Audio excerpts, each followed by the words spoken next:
Today we will explore prejudice. First, we will define some basic terms. What is an in-group, an out-group, and intergroup bias? The difference between prejudice, stereotypes, and discrimination. Explicit versus implicit prejudice. Next, we will discuss causes and consequences of prejudice. Finally, we will talk about how we can cure prejudice for intergroup contact. We have a basic tendency to categorize ourselves and other people. So who do you think should go together here? So we have some Coventry University lecturers, and then we have some plumbers. So say, who could explain a psychological theory to you? The lecturers, right? And who can help you fix a leak? The plumbers, right? So obviously, categorization is useful. It's this natural and adaptive process. It helps us form impressions of other people quickly and guide new interactions. Our social worlds are so complex, with so many things to pay attention to, we can save time and effort through categorization. We categorize ourselves and others into in-groups and out-groups.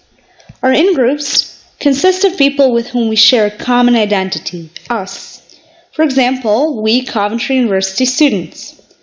Out-groups are them, people who are not part of our group, for example, work students. Who do you like better, us or them? Us, right? So we have an in-group bias, this tendency to favor our own group. So we tend to like our in-group members better than out-group members, and we also tend to give them special treatment. For example, help them more. Remember this slide from our lecture on attitudes? We talked about how every attitude has three components: an affective component, the emotions, like I hate sandcastles; a behavioral component, the actions, like I destroy sandcastles; and a cognitive component, the thoughts and beliefs, so like I think sandcastles are dumb. Intergroup attitudes also have three components. Prejudice is the affective component, the negative feelings about members of other groups.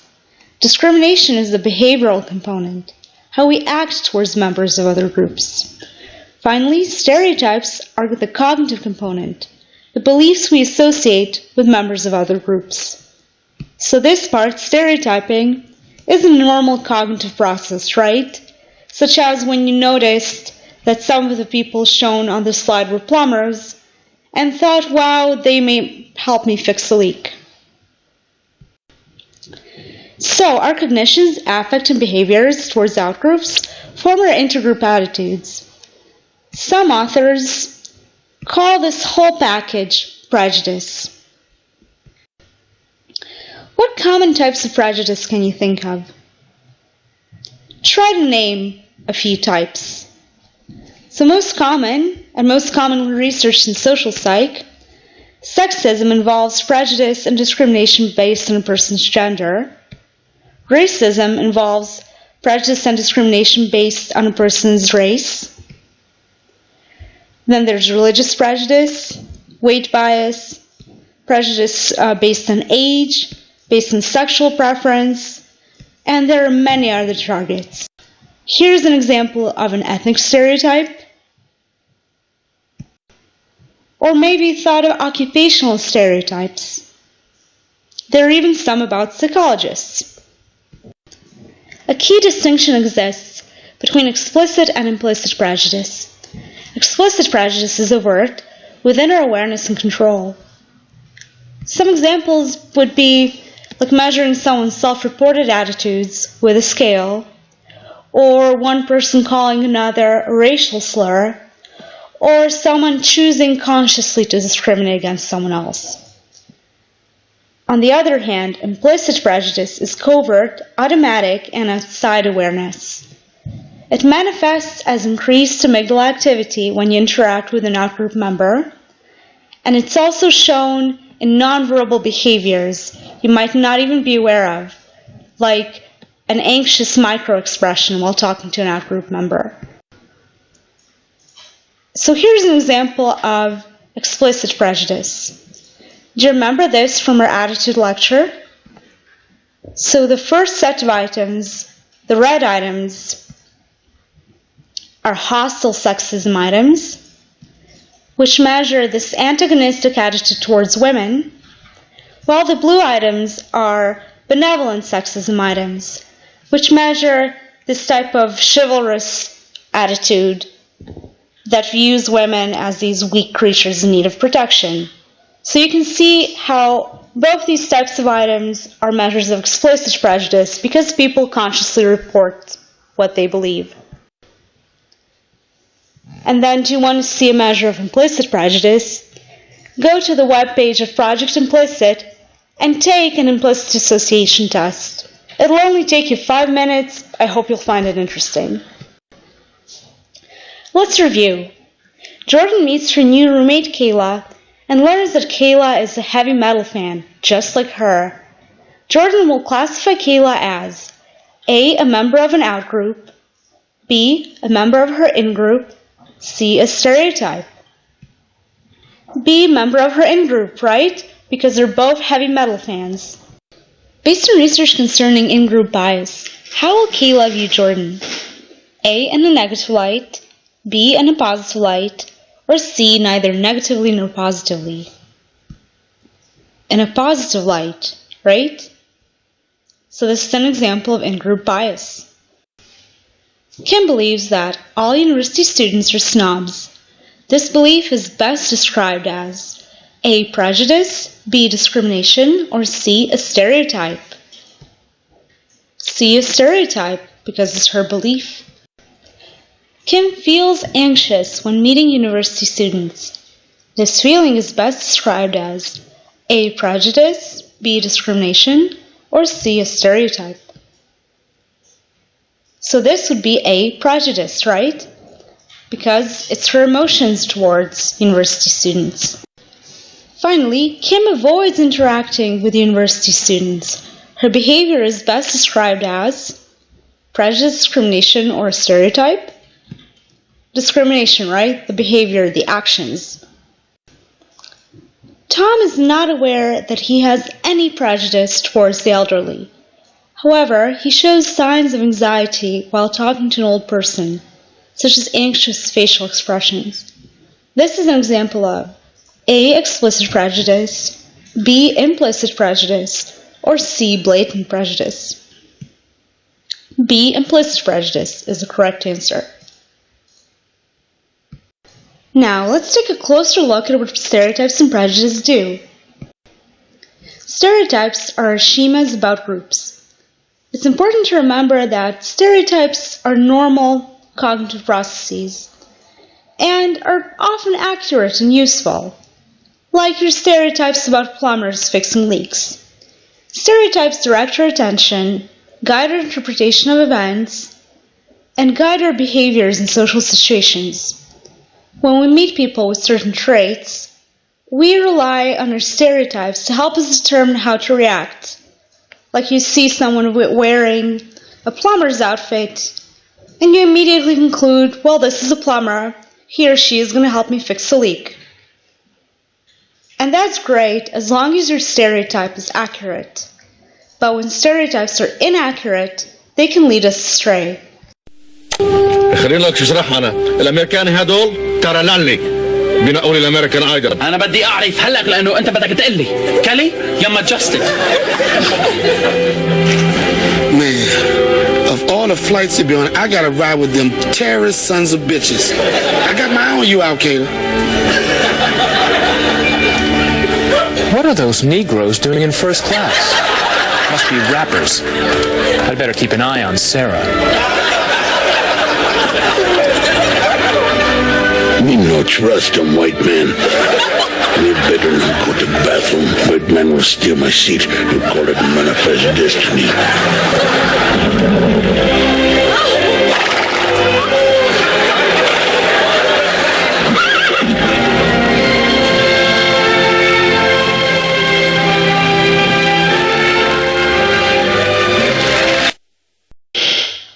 Stereotypes guide our attention.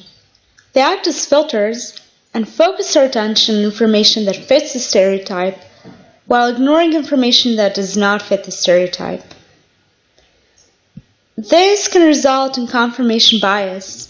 We see what we expect to see. For example, look at the cartoon shown on the slide. The stereotype that Mexicans are lazy could lead us to notice the one Mexican who is resting and being lazy, supposedly, but while we ignore the 9 other people who are working hard. Stereotypes guide our interpretation of events. For example, in the cartoon shown on this slide, a person sees a man making a mistake in math and says, "Wow, you suck at math." In contrast, when he sees a woman making the same mistake, he says, "Wow, girls suck at math." The gender stereotype led him to attribute the math mistake to the whole group. Here's another real-life example of how stereotypes can change your interpretation of events. Take a look and tell me, what are these people doing? The first news report shows a photo of 2 survivors after Hurricane Katrina hit New Orleans in 2005.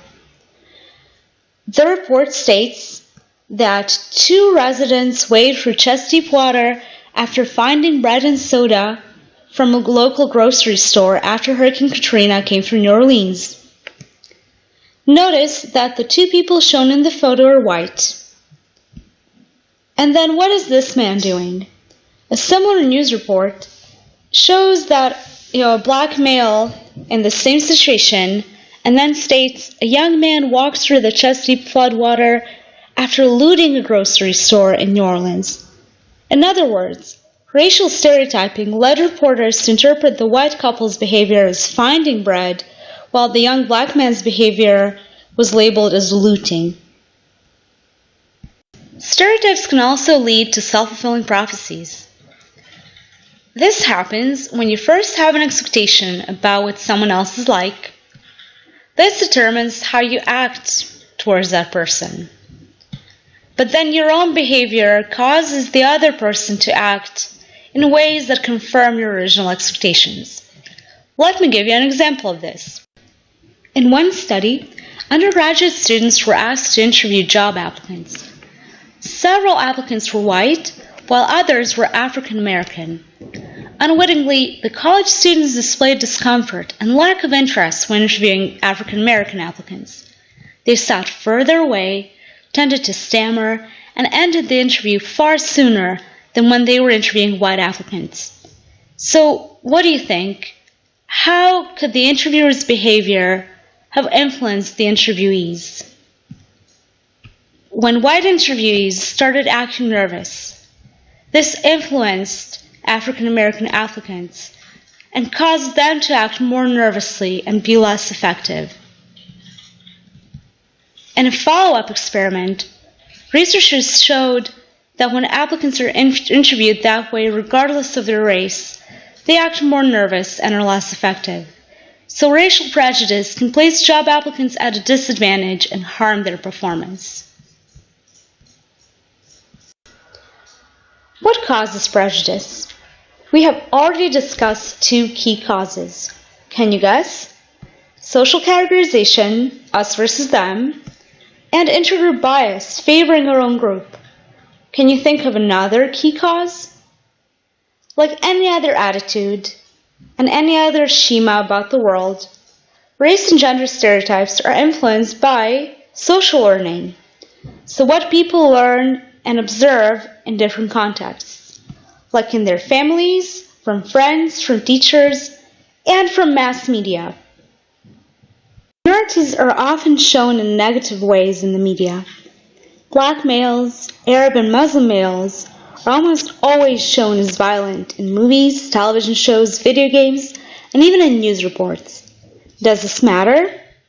Yes, this biases our perception of people in real life. Media ethnic stereotypes are especially influential for individuals who do not have direct contact with the depicted minority members. I've looked at how portrayals of Arabs in video games will influence Americans' perceptions towards them. So what we did in this study was we had participants come to our lab and play one of 3 kinds of video games for 20 minutes.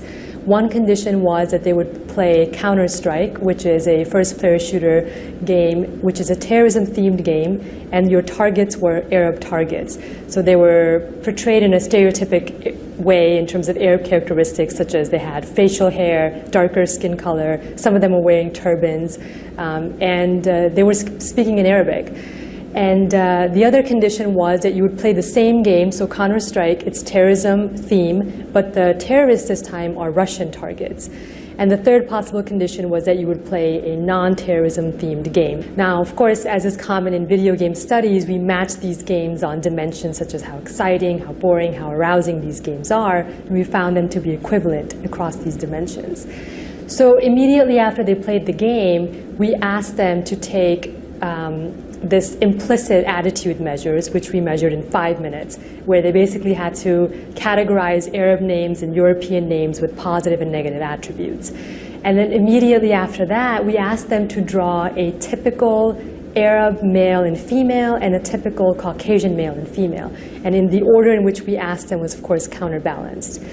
So what we found as a whole was that everybody who played a terrorism-themed game were more likely to draw Arabs with weapons. They were more likely to draw Arabs with angry faces, so downward eyebrows, frowny faces. Sometimes they were yelling in the pictures, as opposed to people who played the non-violent game.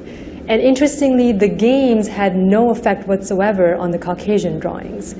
So this is telling us that these games are affecting our attitudes towards this outgroup, towards Arabs, but not towards Caucasians that most Americans would consider as their in-group. In general, we find that participants who play even 20 minutes of a terrorism-themed game will report Arabs as more aggressive and will report a higher implicit bias towards Arabs. So you might think, well, these are just attitudes or just beliefs.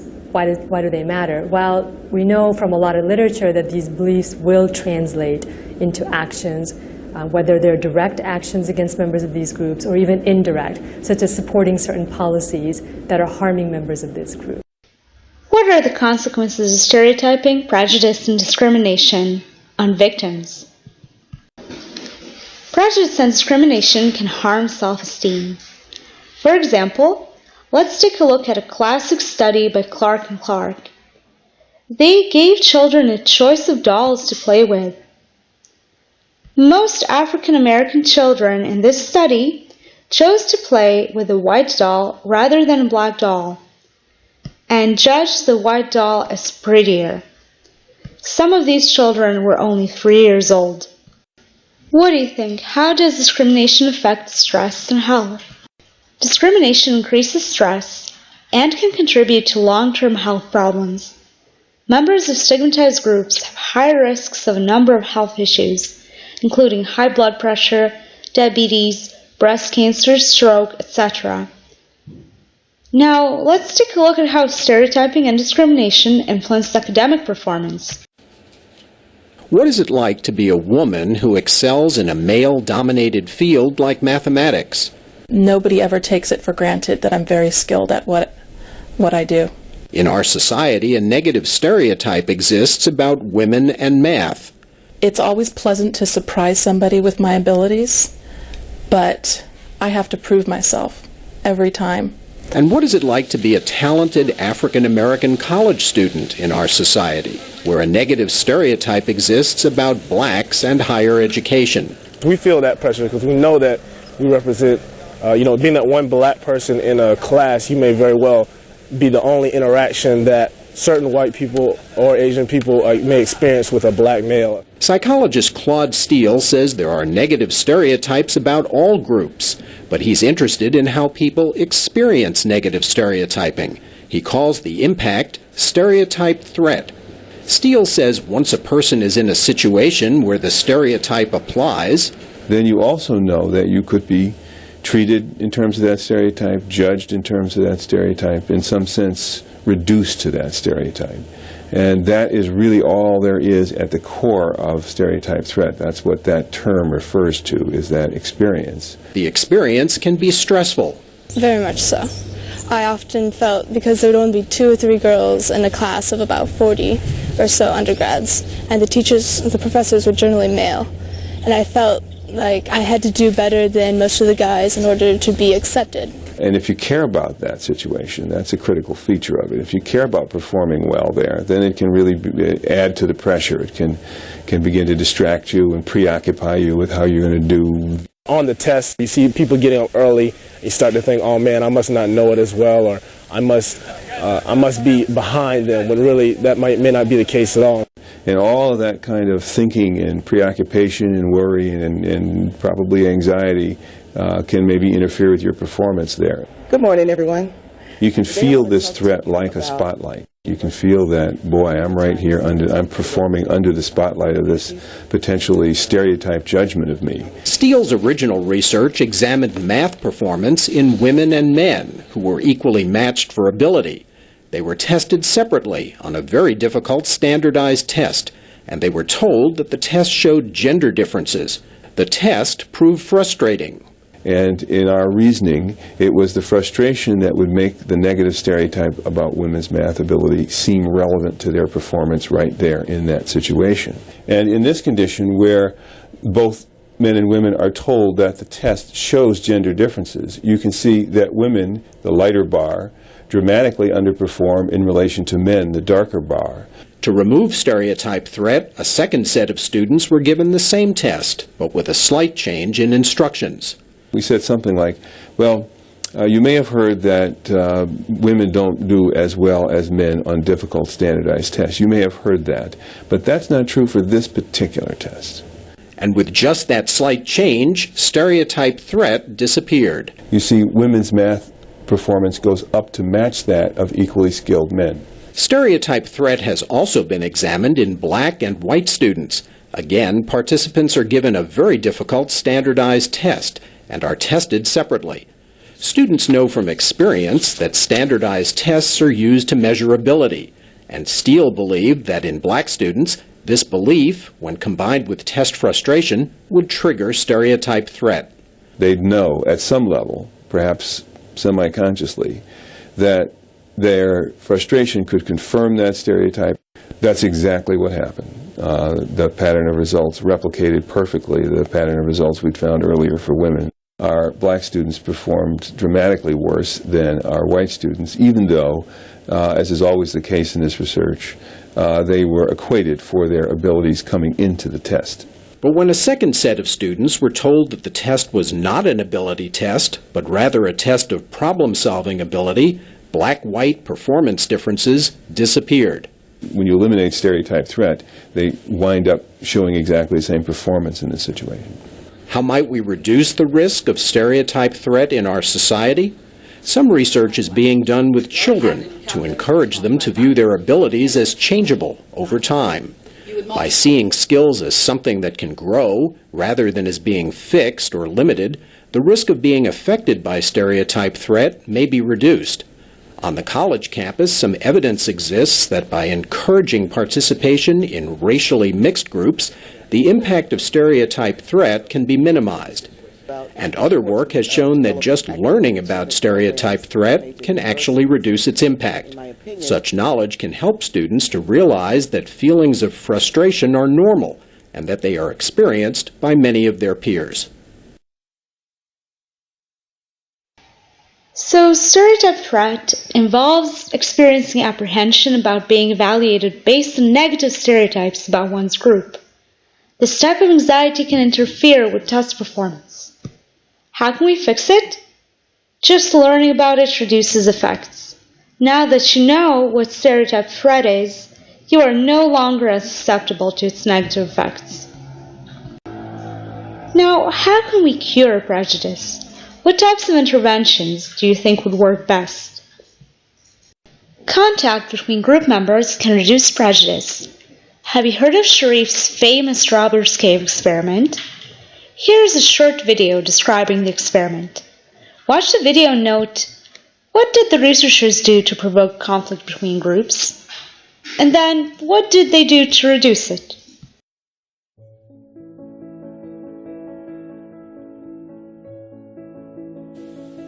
Back in the 50s, a social psychologist named Muzafer Sherif asked the question, what is it exactly about groups that makes for such tension between them, and what can be done to reduce that tension?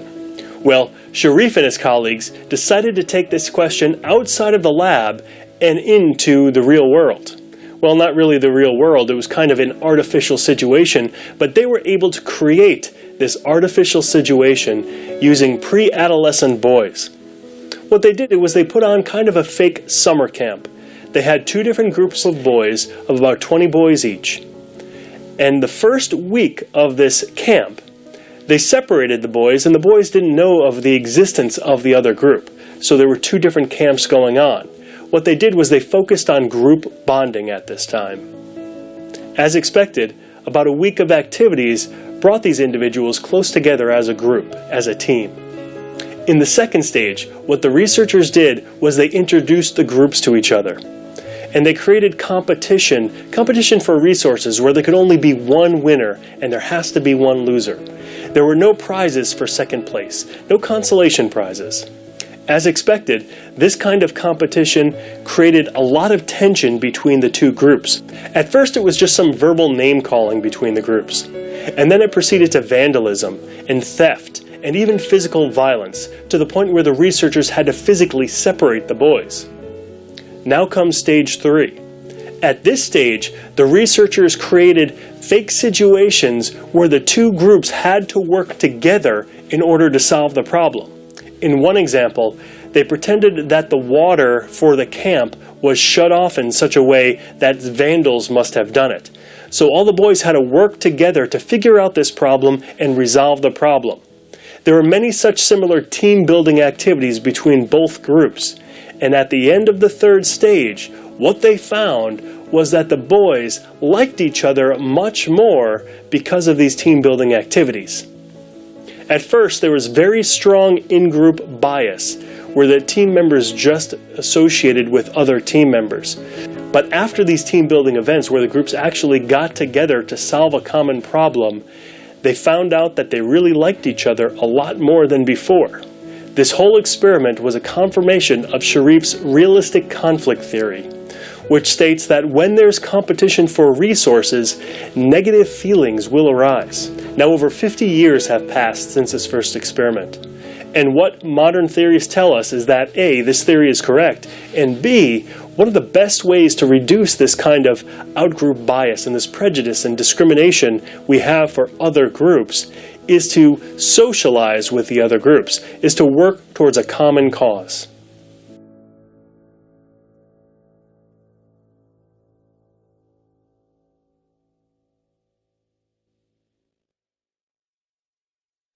Did you catch the key information from the video?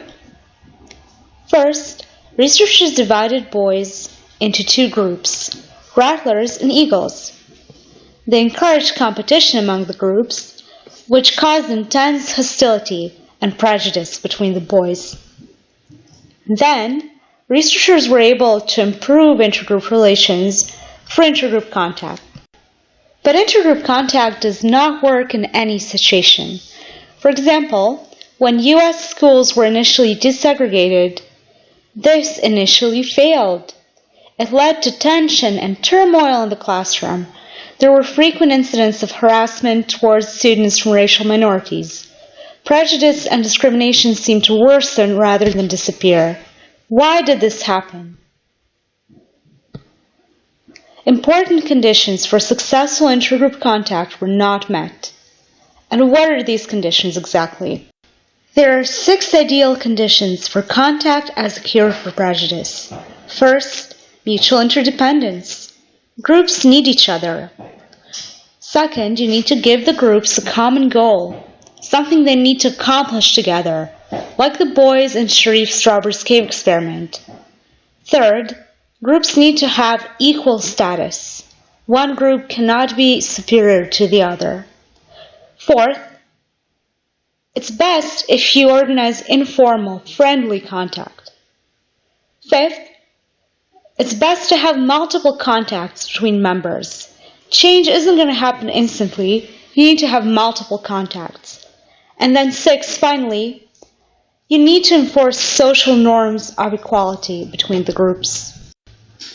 Finally, let's discuss some practical implications of this research that you can use in your daily life.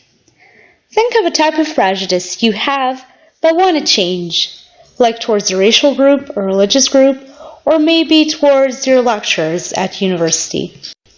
How can we change? Remember that automatic processes happen whenever you encounter someone from another group. And this can happen without any bad intention on your part or even your awareness. However, you can choose to ignore or counter the stereotype information. So for instance, think of how would you interpret this if it was one of my friends doing this behavior? And then the best cure, make a friend or choose to work with someone from a different cultural or ethnic group, or maybe with your lecturer, because intergroup contact is the best cure for prejudice. Here's a quote from Martin Luther King Jr. "We must learn to live together as brothers and sisters, or perish together as fools." For more information, here are some links to really good web pages, understandingprejudice.org and socialpsychology.org. Thanks for listening.